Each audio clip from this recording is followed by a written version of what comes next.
Assalamualaikum warahmatullahi wabarakatuh. Kami dari kelompok 7 akan mempresentasikan makalah dengan judul Manajemen Peningkatan Mutu Berbasis Sekolah. Yang pertama, fungsi dari manajemen pendidikan berbasis sekolah yaitu pengembangan kurikulum, pengelolaan proses pembelajaran, pengelolaan sumber daya manusia, pengelolaan sarana dan prasarana, pengelolaan keuangan, pengelolaan kesiswaan, pengelolaan hubungan masyarakat.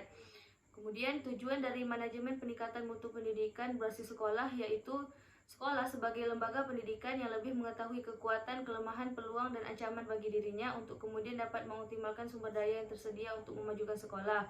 Kemudian untuk mengembangkan sendiri program-program sesuai dengan kebutuhannya. Kemudian sekolah dapat bertanggung jawab tentang mutu pendidikan masing-masing kepada orang tua, masyarakat, pemerintah. Yang terakhir, dapat melakukan persaingan sehat dengan sekolah lain untuk meningkatkan mutu pendidikan. Alasan kenapa harus menggunakan manajemen berbasis sekolah yaitu yang pertama meningkatkan mutu pendidikan, yang kedua meningkatkan partisipasi masyarakat, meningkatkan efisiensi, memandirikan sekolah. Kemudian adapun manfaat dari manajemen berbasis sekolah yaitu meningkatkan kualitas pendidikan, meningkatkan partisipasi masyarakat, meningkatkan efisiensi dan aktivitas pengelolaan, meningkatkan motivasi dan kinerja guru. Kemudian meningkatkan akuntabilitas dengan memberikan otonomi kepada sekolah. Kemudian karakteristik manajemen pendidikan berbasis sekolah. Yang pertama yaitu otonomi, yang kedua fleksibilitas, yang ketiga tanggung jawab, yang keempat partisipasi, kemudian pengembangan diri, dan yang terakhir pemantauan dan evaluasi.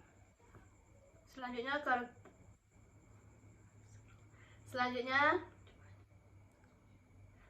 implementasi MPMBS. Implementasi MPMBS membutuhkan beberapa langkah. Yang pertama, identifikasi kebutuhan siswa. Yang kedua, rencanakan pembelajaran. Ketiga, interaktif dan kolaboratif. Keempat, sumber daya yang beragam dan evaluasi formatif. Persyaratan sekolah yang menerapkan MPMBS memiliki beberapa persyaratan umum yang diperlukan, yaitu guru yang terlatih, kurikulum yang relevan, sumber daya pembelajaran, pengukuran kemajuan siswa, dan dukungan untuk keanekaragaman siswa. Sosialisasi penerapan MPMBS. Berikut adalah langkah-langkah yang dapat diambil dalam proses sosialisasi MPMBS, yaitu pertama, pelatihan guru, sosialisasi internal, komunikasi terbuka, materi penyuluhan untuk orang tua, dan contoh pembelajaran. Merumuskan visi dan misi dan tujuan sasaran sekolah. Visi sekolah adalah pandangan jangka panjang tentang tujuan utama sekolah. Ini menggambarkan gambaran ideal tentang masa depan sekolah dan apa yang ingin dicapai. Visi sekolah sebaiknya inspiratif, jelas, dapat diukur, dan relevan. Misi sekolah adalah pernyataan tentang peran sekolah dalam mencapai visi tersebut. Ini adalah komitmen sekolah untuk mencapai tujuan tertentu. Misi sekolah sebaiknya spesifik, berfokus pada siswa, dan konsisten dengan nilai. Dukungan tingkat pusat dalam implementasi MPMBS. Yang pertama, pedoman dan kebijakan. Yang kedua, pelatihan guru. Ketiga, sumber daya dan materi ajar. Empat, penilaian dan evaluasi, dan pengawasan dan akreditasi. Dukungan pusat pendidikan memiliki peran penting dalam memastikan konsistensi dan kesuksesan implementasi MPMBS di seluruh wilayah atau negara.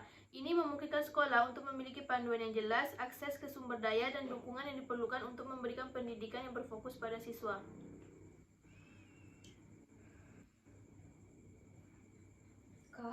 Peran sekolah dalam menerapkan MPMBS. Peran sekolah dalam peningkatan mutu berbasis sekolah berfungsi sebagai tolak ukur menentukan kebijakan di masa yang akan datang. Dari hasil evaluasi tersebut, maka akan dapat diperoleh tingkat keberhasilan dan kegagalannya, sehingga dapat memperbaiki kinerja program yang akan datang. Di samping itu, evaluasi juga sangat berguna sebagai bahan masukan bagi sekolah untuk merumuskan sasaran tujuan peningkatan manajemen berbasis sekolah untuk tahun yang akan datang. Melalui proses pelaksanaan rencana peningkatan mutu berbasis sekolah MPMBS, kepala sekolah melakukan peran untuk melakukan supervisi dengan tujuan untuk membantu guru merencanakan dan mengatasi kesulitan yang dihadapi.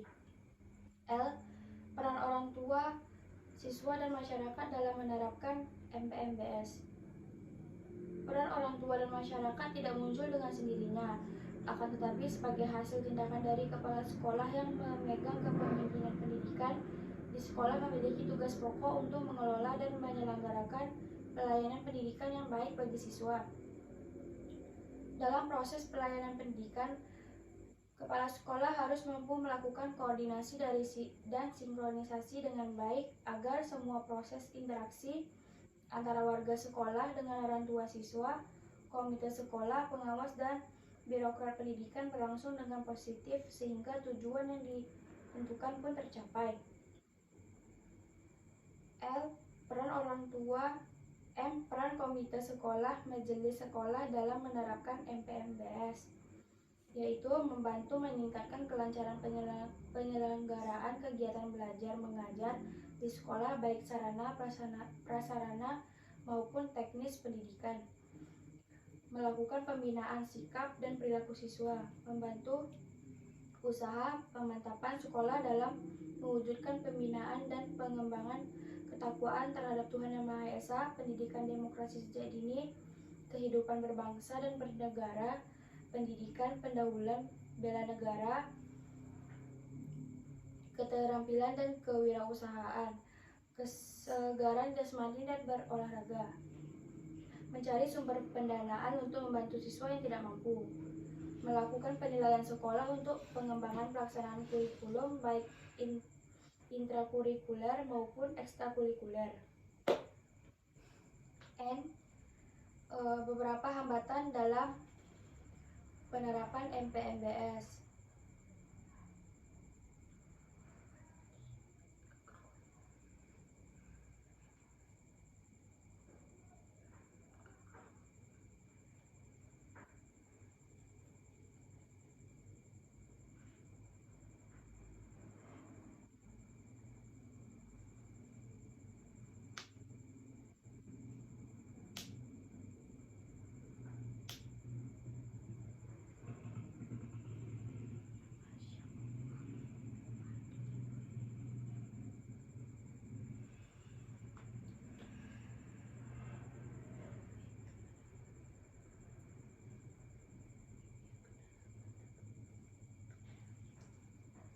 Yang pertama, kepatuhan dan etos kerja pegawai yang kurang baik menjadi salah satu hambatan sehingga kualitas pembelajaran tidak dapat tercapai secara maksimal. Yang kedua, eksekusi sumber daya suatu kebijakan tidak akan berhasil dengan baik apabila tidak didukung dengan sumber daya yang mampu.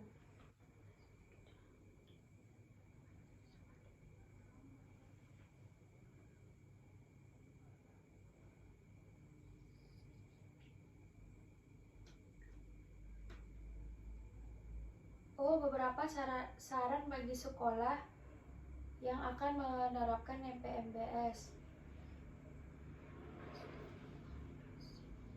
Yang pertama, pihak pengelola sekolah perlu melakukan transformasi akademik secara intens dengan masyarakat secara kelembagaan.